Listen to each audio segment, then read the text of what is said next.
Hello dear, आप सभी को स्वागत करता हूं। आज का वीडियो बहुत ज़्यादा इंपॉर्टेंट है। जैसा कि आप जानते हैं कि जो है यौन संचारित रोग में हम जो है एड्स पढ़ा चुके हैं। ठीक है, एड्स पढ़ा चुके हैं।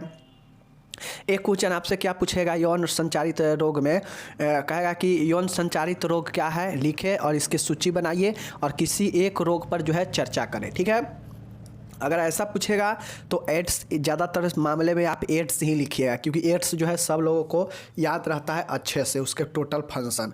तो अगर कहेगा कि यौन संचारित रोगों का सूची बनाइए, तो जितने भी 8-10 जो भी आपका यौन संचारित रोग है, एसटीडी रोग है, उसको क्या कीजिएगा, लिख दीजिएगा, जो कि आज हम बताएंगे, पढ़ाएंगे। ठीक है, कि कौन कौन रोग जो है ये स्टडी वाला है, मतलब यौन संचारित है, जिससे यौन करने से फैलता है। ठीक है, तो लिस्ट बता देंगे, तो ये लिख दीजिएगा। और कहेगा कि किसी एक रोग पर चर्चा करें, तो एड्स तो हम पढ़ा ही चुके हैं, एड्स सबसे आसान है, तो एड्स के बारे में लिख दीजिएगा। ठीक है, ऐसे मैं आज जो है गोनोरिया के ऊपर भी बताऊंगा। ठीक है ना, गोनोरिया जो रोग होता है सेक्सुअल वाला, उसके बारे में भी जो है आज हम बताएंगे। ठीक है, तो अगर आपसे गोनोरिया के ऊपर ही पूछ दिया तो लिख दीजिएगा। ठीक है, चलिए देखिए, यौन संचारित रोग सेक्सुअल ट्रांसमिटेड डिजीज क्या होता है, इसी को जो है एसटीडी कहा जाता है शॉर्ट में। ठीक है, सेक्सुअल ट्रांसमिटेड डिजीज, समझ गए। चलिए, यौन संपर्क द्वारा एक व्यक्ति से दूसरे व्यक्ति में प्रसारित होने वाले रोग यौन रोग कहलाते हैं। चीज़ समझ गए ना, यौन जनित रोग सेक्सुअल ट्रांसमिटेड डिजीज मतलब सेक्स ट्रांसमिटेड, समझ रहे हैं ना। ट्रांसमिटेड मतलब क्या होता है, संचारित होना, मतलब सेक्सुअल के थ्रू वैसा रोग जो सेक्स के द्वारा, सेक्स करने से जो है एक से दूसरे में फैलता हो, प्रसारित होता हो, संचारित होता हो, वो जो रोग होता है यौन संचारित रोग कहलाता है। चीज़ को समझ गए। चलिए देखिए, इन्हें सेक्सुअली ट्रांसमिटेड इन्फेक्शंस, समझ गए ना, STIs, या आपको कहीं STD देखने को मिल जाए या STIs से देखने को मिल जाए, STI, समझ गए, सेक्सुअल ट्रांसमिटेड इन्फेक्शन, समझ गए, या सेक्सुअली ट्रांसमिटेड डिजीज, या STDs मिल जाए या STIs मिल जाए। I का मतलब इन्फेक्शन, D का मतलब डिजीज, समझ गए, यही चीज़ें हैं। अथवा विनरल डिजीज, VD भी, यौन रोग भी लिखा रहेगा, समझ गए, कहा जाता है। क्या समझ गए, आपको STIs लिखा रहेगा या STDs लिखा रहेगा या VD लिखा रहेगा, तो जो है विनरल डिजीज यौन रोग होता है, समझ गए। और ये sexual transmitted disease, sexual transmitted infection, ये सारा नाम जो है आपका यौन से ही होने वाला रोग है, समझ गए। चलिए, तो ये तो समझ गए। चलिए, अब इसको हमको सूची बनाना है कि कौन कौन से रोग है जो कि यौन सेक्सुअल क्रिया से जो है फैलता है, सेक्स करने से। ठीक है, देख लीजिए। देखिए, एक है आपका चेन क्रोवाइड है। क्या है, चेन क्रोवाइड है। क्या है, चेन क्रोवाइड है एक, समझ गए। दूसरा है सिफिलिस है। ठीक है, उसके बाद गोनोरिया है, समझ गए ना, गोनोरिया है। उसके बाद लिम्फो ग्रेनुलोमो वेनेरम है, समझ गए। LGV है, LGV एक जो है क्या है आपका सेक्सुअल रोग है। सबसे पहले याद करिए, चेनक्रोइड, सिफिलिस, गोनोरिया, तीनों आसान है। ठीक है, उसके बाद जो है याद कीजिए आपका HIV एड्स है। ठीक है, स्कैबीज है, हेपेटाइटिस है, वैजिनोसिस है, क्लेमेडिया है। ठीक है, ये सब जो है याद करने वाला है, याद कर लीजिएगा। सूची आपसे पूछेगा कि यौन संचारित रोग का सूची बनाइए, तो आपको इसमें से जितना याद हो लिखना पड़ेगा। ठीक है ना।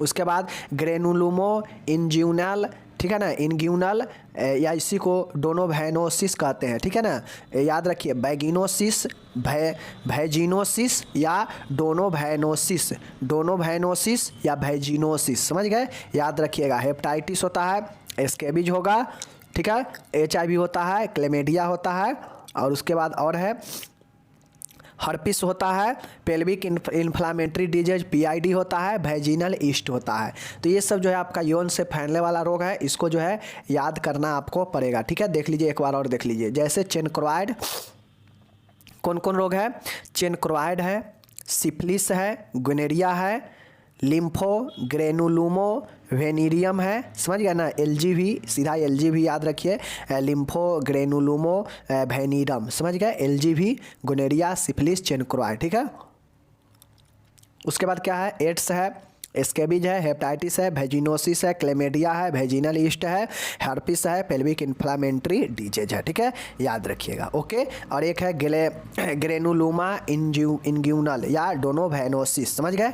चलिए, जितना याद रहेगा लिस्ट बनाने, सूची पूछेगा तो लिख दीजिएगा। ओके, चलिए, अब आपसे कहेगा कि किसी एक बीमारी के ऊपर चर्चा करें, तो आपको गोनेरिया याद रहेगा अच्छा से तो गोनोरिया लिख दीजिएगा, सिफिलिस याद रहेगा तो सिफिलिस लिख दीजिएगा, या एड्स याद रहेगा तो एड्स लिख दीजिएगा। ठीक है, तो आज हम गोनेरिया पढ़ाने जा रहे हैं, ठीक है ना, और एड्स हम पढ़ा चुके हैं ऑलरेडी, और दूसरी चीज़ें है सिफिलिस जो है हम अगले क्लास में सिफिलिस के बारे में देख लेंगे। तो 3 डिजीज है और इस 3 में से जो है जो भी आपके सामने अगर पूछ देगा डायरेक्टली नाम लेकर कि गोनेरिया के बारे में तो गोनेरिया लिखिएगा, सिफिलिस के बारे में पूछेगा सिफिलिस लिखिएगा, एड्स के बारे में पूछेगा तो एड्स लिखिएगा। ठीक है, और बाकी अगर सीधा नाम नहीं लेगा, कहेगा कि कोई भी एक पर चर्चा कीजिए, तो जो आपके मन में आएगा उस पर चर्चा कर दीजिएगा। ठीक है, चलिए अब देखिए गोनोरिया के बारे में हम लोग देख लेते हैं।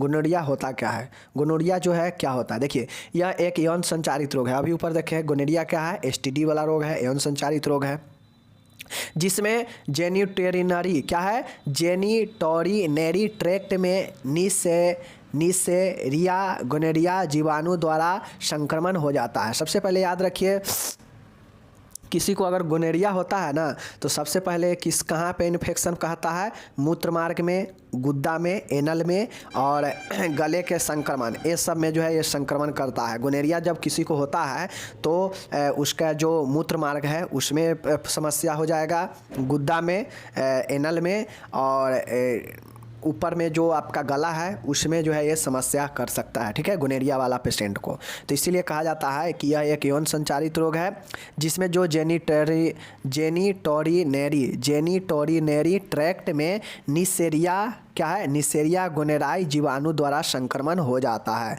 कहाँ संक्रमण होता है, जेनिटोरिनरी ट्रैक्ट में, याद रखिएगा जेनिटोरिनरी ट्रैक्ट, समझ गए। किसके कारण होता है, तो नीसेरियाई गोनोराई जीवाणु के कारण होता है। याद रखिएगा, आपसे ऑब्जेक्टिव में भी पूछ देगा कि गोनोरिया किसके कारण, किस जीवाणु के कारण होता है, तो नीसेरिया गोनोराई बैक्टीरिया के कारण, जीवाणु के कारण होता है। ठीक है, चलिए अब यहाँ पे आप लोग देखिए रोग कारक एवं प्रसार, मतलब ये ट्रांसमिशन इसका कैसे होता है, पैथोजन क्या है, मतलब रोग कारक किसके द्वारा ये रोग होता है, देख लीजिए। तो यहाँ देखिए गोनोरिया रोग नीसेरियाई गोनोराई जीवाणु द्वारा जो है उत्पन्न होता है। ठीक है ना, क्या समझे, गोनोरिया जो रोग है, गोनोरिया रोग का रोग कारक जो है नीसेरिया गोनोराई जीवाणु है, समझ गए। इसके द्वारा किसी व्यक्ति में असुरक्षित यौन संबंध बनाता है, तो अगर उससे जो है नीसेरियाई गोनोराई द्वारा जो है दूसरे व्यक्ति में प्रवेश कर जाएगा और उसमें जो है गोनोरिया रोग होगा, और गोनोरिया रोग होगा तो उसके मूत्र मार्ग में या गले में या उसके जो है एनल में, गुद्दा में जो है उसको इन्फेक्शन संक्रमण होगा, खुजली होगा, चकत्ता ये सब होगा, समझ गए। ये जो है होता है गोनोरिया, नीसेरिया गोनोराई के कारण होता है। ठीक है, ये ट्रांसमिशन कैसे होता है, देख लीजिए। यह रोग मुख्यतः संक्रमित रोगी के साथ यौन संबंध बनाने पर होता है। ठीक है ना, यह किसी को अगर गोनोरिया हुआ है, मानिए कोई फीमेल है, मेल है, वो सेक्सुअल रिलेशन में है, ठीक है, तो उस मेल या फीमेल किसी में से अगर एक को गोनोरिया रोग हुआ है और वो असुरक्षित तरीक़ा से यौन संबंध बनाता है, तो उस कंडीशन में एक से दूसरे में क्या होता है, फैल जाता है। ठीक है, समझ गए। चलिए, परंतु लेकिन देखिए चाइल्ड बर्थ, बच्चे के जन्म के दौरान भी गोनोकोकल ऑप्थेल्मिया नियोनेंट्रम हो सकता है।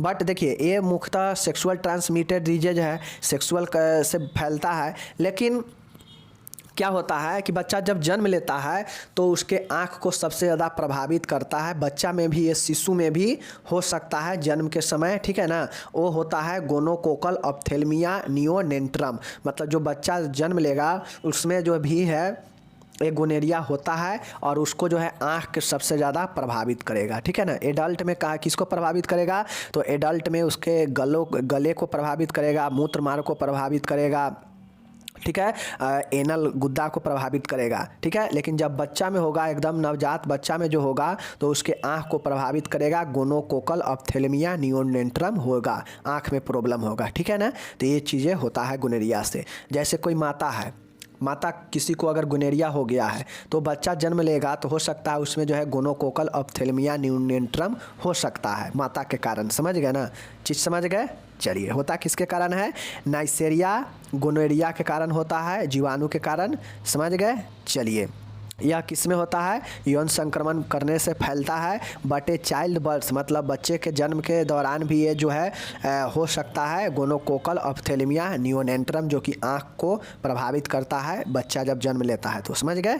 चलिए उसके बाद है यह रोग मुख्यतः 19 से 25 वर्ष की आयु में अधिक होता है। इसके प्रसार को बढ़ावा देने वाले कारक है असुरक्षित यौन संबंध। ठीक है, देखिए ये मुख्यतः क्या होता है, वो 19 से 25 वर्ष की उम्र में जो है ये ज़्यादा होता है, और इसी समय तो जो है आदमी जो यौन क्रिया करता है, सेक्सुअल रिलेशन, वो असुरक्षित ढंग से करता है, तो जो है ये उसके कारण फैलता है। समझ गए।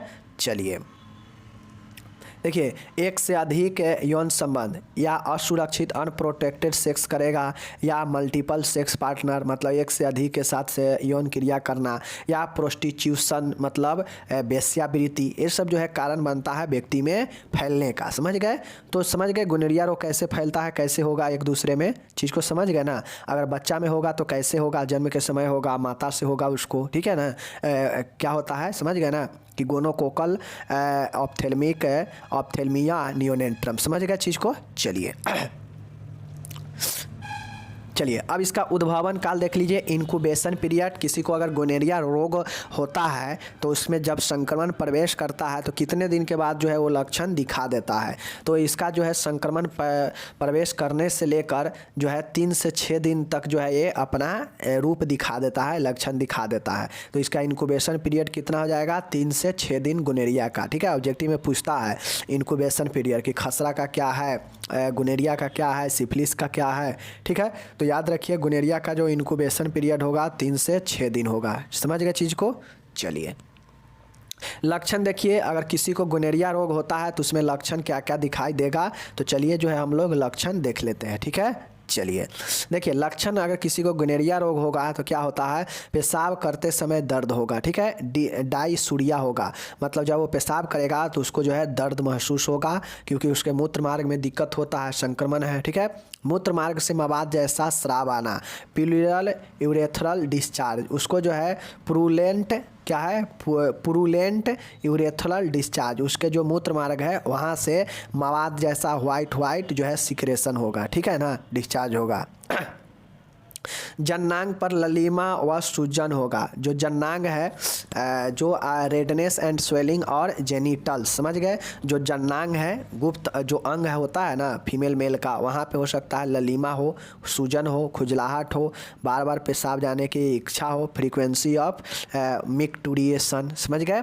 उसके बाद है जन्नांगों पर खुजली होना, इचिंग होना, मतलब जो मेल फीमेल का जन्नांग है वहाँ पे खुजली होगा। ठीक है, पेल्विक क्षेत्र में तेज दर्द होगा, सीवियर पेन पेल्विक में होगा। समझ गए ना, सीवियर पेल्विक पेन होगा, मतलब जो श्रोणी क्षेत्र है वहाँ पे तेज दर्द होगा। ठीक है, चलिए उसके बाद और क्या होगा, बुखार होगा, हाथ पैरों पर चक्कते बनना। ठीक है, पैपिलरी स्किन लेशन, जोड़ों में दर्द होगा, उल्टी होगा। ठीक है, गले में खराश होगा। समझ गए ना, तो मुख्यतः समझ गए चीज़ को कि क्या क्या हो सकता है लक्षण में। बुखार भी होगा, हाथ पैर पर चक्कता भी हो सकता है, जोड़ों में दर्द भी हो सकता है, उल्टी भी हो सकता है। ठीक है, उसके बाद देखिए ज़्यादातर जो चीज़ें हैं उसका जन्नांग से संबंधित प्रॉब्लम होगा, जैसे मूत्र मार्ग में बाधा आएगा, मूत्र करने में दर्द होगा, मूत्र मार्ग में से जो है मवाद जैसा वाइट डिस्चार्ज होगा। जो जन्नांग है मेल या फीमेल का वहाँ पे जो है उसका लालिमा होगा, सूचन होगा, उस पर इचिंग होगा, खुजली होगा, चक्कता बन जाएगा, बार बार पेशाब जाने का इच्छा होगा, पेल्विक क्षेत्र जो सीवियर पेन होगा वहाँ पे। समझ गए, तो ये सब जो है होगा। समझ गए, किसके लिए, गोनोरिया वाले पेशेंट में, चूँकि उसके मूत्र मार्ग के एरिया से लेकर पेल्विक एरिया और एनल में ही उसका इन्फेक्शन है। समझ गए, यह गले को भी प्रभावित करता है, गले में भी इन्फेक्शन इससे हो सकता है। समझ गए। चलिए नेक्स्ट देखिए इसका निदान क्या है, इसमें जो है डायग्नोसिस क्या क्या हो सकता है, इन्वेस्टिगेशन देख लीजिए। शारीरिक परीक्षण, उसका जो है फिजिकल एग्जामिनेशन किया जाएगा। लक्षणों की उपस्थिति की जांच, उसमें जो है इससे रिलेटेड जो भी लक्षण दिखाई देगा जैसे ऊपर देखे हैं तो उसका जांच किया जाएगा। ठीक है, स्वैब कल्चर का टेस्ट किया जाएगा। समझ गए, स्वैब कल्चर का टेस्ट किया जाएगा। उसके बाद है ब्लड का टेस्ट किया जाएगा, ब्लड एग्जामिनेशन होगा। ठीक है, उसके बाद उसका यूरिन में प्रॉब्लम है, यूरिन में दर्द है या यूरिन करते समय दर्द है, यूरिन से वाइट डिस्चार्ज है तो यूरिन कल्चर टेस्ट किया जाएगा। ठीक है, मूत्र की जाँच, सीरम इम्यूनो एस्से। समझ गए, सीरम इम्यूनो एसे जांच किया जाएगा, उसका जो है इम्यूनो एसे का जांच किया जाएगा सीरम का, और वेनरल डिजीज का जो है VDRL टेस्ट किया जाएगा। समझ गए? तो ये सब जो है डायग्नोसिस होगा गोनेरिया वाले रोग के लिए। ब्लड टेस्ट होगा, स्वैब कल्चर होगा, मूत्र का जांच होगा, सीरम इम्यूनो एसे जांच होगा, VDRL जांच होगा, उसके बाद फिजिकल एग्जामिनेशन होगा, लक्षणों की जाँच होगा। तो ये सब जो है डायग्नोसिस होगा। समझ गए चीज़ को? चलिए नेक्स्ट इसका जटिलता देखिए, कॉम्प्लिकेशन इसका जो है क्या होता है। ठीक है, द्वितीय संक्रमण जैसे फेरेंजाइटिस, टॉन्सिलाइटिस ETC। समझ गए?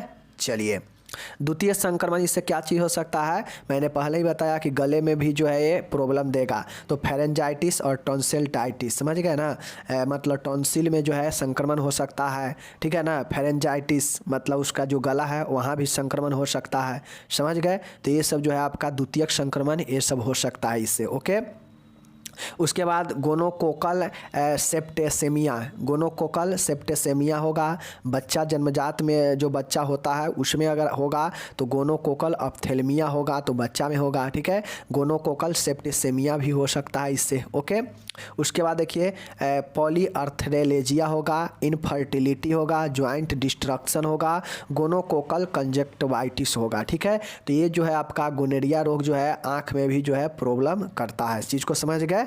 चलिए इसीलिए गोनोकोकल कंजक्टिवाइटिस है, समझ गए, ज्वाइंट डिस्ट्रक्शन है, इनफर्टिलिटी है, पॉलीआर्थलेजिया है, गोनोकोकल सेप्टेसेमिया है।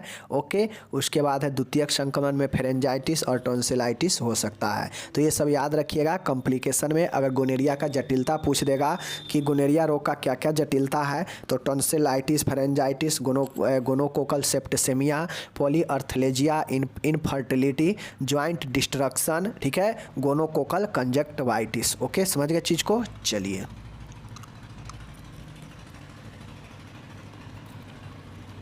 अब इसका उपचार देखिएगा कि इसका उपचार जो है क्या होता है गोनेरिया वाले पेशेंट का। ठीक है, देखिए उपचार जो होता है ना, मैं आपको अभी स्पष्ट कर देता हूँ।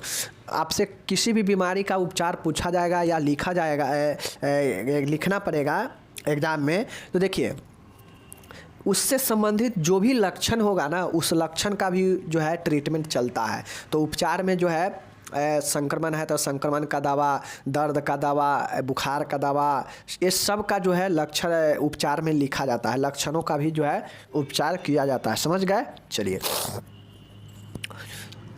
पहला है गोनेरिया के उपचार के लिए एंटीबायोटिक्स दी जाती है, जैसे सेफ्ट्रियाजोन, पेनिसिलिन, सिप्रोफ्लॉक्सासिन और सेफेक्जिम।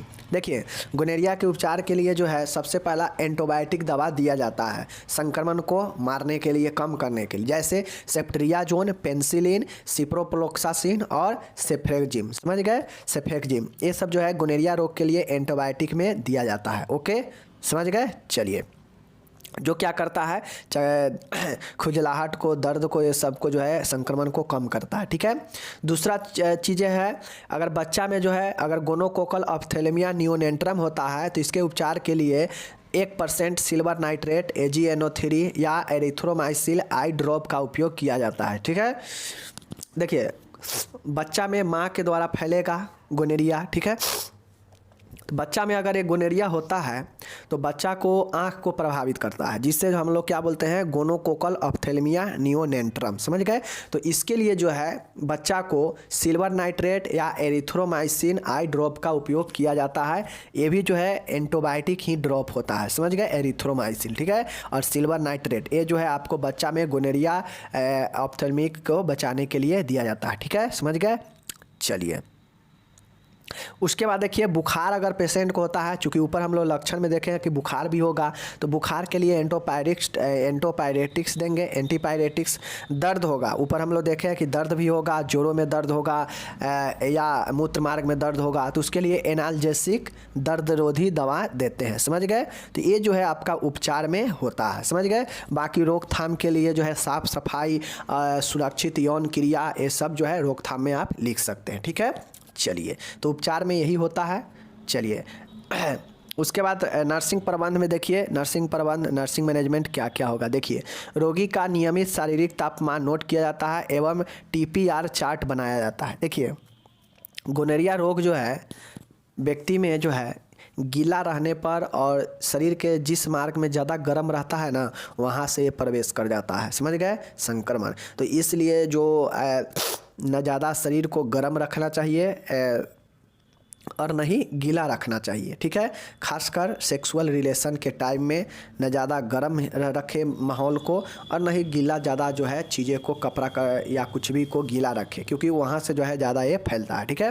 चलिए, तो रोगी को नियमित शारीरिक तापमान जो है टेम्परेचर नोट करना चाहिए और TPR, ठीक है ना, टेम्परेचर पल्स रिस्पायरेशन चार्ट बनाना चाहिए, ठीक है। चलिए, उसके बाद है रोगी को जो है डॉक्टर द्वारा निर्देशित सभी दवाइयाँ दी जाती है। जो भी डॉक्टर जो भी निर्देश किए हैं वो सभी दवाइयाँ दिया जाना चाहिए, ठीक है। रोगी को व्यक्तिगत स्वच्छता बनाए रखनी चाहिए, मैंने अभी बताया, ठीक है। साफ़ सुथरा रहना चाहिए, नर्स का काम है। यदि आवश्यक हो तो ओरल हाइजीन या माउथ केयर की दी जाती है, समझ गए। अगर आवश्यकता हो तो ओरल हाइजीन मतलब मुखीय स्वच्छता और मुखीय देखभाल किया जाता है, ठीक है। रोगी को आँखों से डिस्चार्ज को नियमित रूप से साफ करें। अगर आँख में किसी प्रकार की प्रॉब्लम है तो रोगी को क्या करें कि उससे जो है डिस्चार्ज को साफ करके उससे जो है साफ़ सुथरा करना चाहिए। तो ये नर्स का देखभाल है, और सारा चीज़ लिख सकते हैं, ठीक है। चलिए, रोकथाम प्रिवेंशन क्या है, ठीक है ना। प्रिवेंशन समुदाय में गोनेरिया के लक्षणों का प्रचार प्रसार करना एवं रोगियों को अस्पताल आने के लिए प्रोत्साहित करना, ठीक है।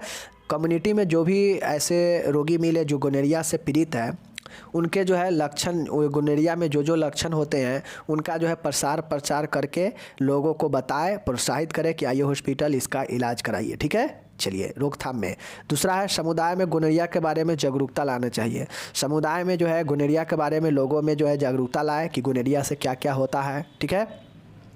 तीसरा है सभी स्वास्थ्य केंद्रों पर उपलब्ध निरोध एवं कंडोम बगैर पहचान पूछे भी वितरित किए जाने चाहिए, ठीक है। देखिए, जितने भी स्वास्थ्य केंद्र है सभी जगह पर जो भी निरोध है, जो भी कंडोम है, बगैर कुछ उससे जान पहचान पूछे जो है, अगर वो एडल्ट है तो उसे जो है वितरित किया जाना चाहिए, ताकि जो व्यक्ति यूज करके अपने आप को सेव कर सके, ठीक है। तो ये हो गया रोकथाम। नेक्स्ट है कि संक्रमित रोगियों की देखभाल करने से पूर्व एवं पश्चात अपनी सुरक्षा का ध्यान रखें, ठीक है। अगर आप एक नर्स है तो आप उसको देखभाल करने से पहले खुद को जो है संभाल कर देखभाल करें, ठीक है। पांचवा है रोगी एवं उसके संबंधियों को व्यक्तिगत स्वच्छता बनाए रखने के लिए प्रोत्साहित करें। जो भी रोगी है उसके संबंधी को और रोगी को जो है हाइजीन स्वच्छता बनाने को जो है क्या करें, प्रोत्साहित करें, ठीक है। चलिए, छठा है, देखिए, रोगी को STDs के बारे में स्वास्थ्य शिक्षा दी जानी चाहिए। मतलब सेक्सुअल ट्रांसमिटेड डिजीज के बारे में जो है बताना चाहिए रोगियों को कि कैसे होता है, कैसे इसको जो है बेपरवाह करने से जो है, लापरवाही करने से कैसे हो सकता है, इन सब के बारे में जो है बताना चाहिए, ओके। तो आज हम लोग गोनेरिया रोग देखे हैं और उन सारे चीज़ को देखे हैं जो कि आपको STD के अंतर्गत, सेक्सुअल ट्रांसमिटेड डिजीज के अंतर्गत आता है, समझ गए। उन सारे रोगों को लिस्ट देखे हैं। बाकी एड्स करा चुके हैं, गोनेरिया भी आज करा दिए, तो चीज़ को समझिए। चलिए एक बार और देख लीजिए कि गोनेरिया जो रोग है किसके कारण होता है, ठीक है। देखिए, गोनेरिया किसके कारण होता है, तो याद रखिए गोनेरिया एक यौन संक्रामक रोग है जो कि जेनिटोरिनरी ट्रैक्ट को, क्या चीज़, जेनिटोरिनरी ट्रैक्ट में निसेरिया गोनेराई जीवाणु के कारण संक्रमण हो जाता है। किस में होता है, जेनिटोरिनरी ट्रैक्ट, समझ गए, मतलब जननांग, जो जननांग होता है ना, उस जननांग के आसपास के क्षेत्रों में संक्रमण हो जाता है। साथ में गले में भी होता है, ट्रैकिया में भी होता है, समझ गए, और टॉन्सिल में भी ये संक्रमण करता है, ठीक है। तो ये सब चीज़ को याद रखिएगा। जो जेनिटोरिनरी ट्रैक्ट को जो है निसेरियाई गोनेराई के कारण होता है, ठीक है। ये कैसे फैलता है, तो असुरक्षित यौन संबंध, वेश्यावृत्ति, ठीक है। और यह बच्चे में अगर होता है, बच्चा जब जन्म लेता है तो उस समय अगर होगा तो ये गोनोकोकल ऑप्थेल्मिया नियोनेंट्रम होता है, जो कि उसको आँख को प्रभावित करता है, ठीक है।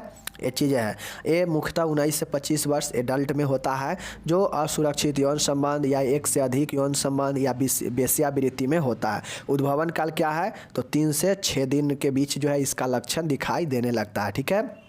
लक्षण क्या है पता है कि जननांग से संबंधित समस्या, मूत्रमार्ग से संबंधित समस्या, संक्रमण गुद्दा में, गले में, ये सब जो है होता है, ठीक है। बाकी जटिलता भी यहाँ पे आप लोग देख लिए।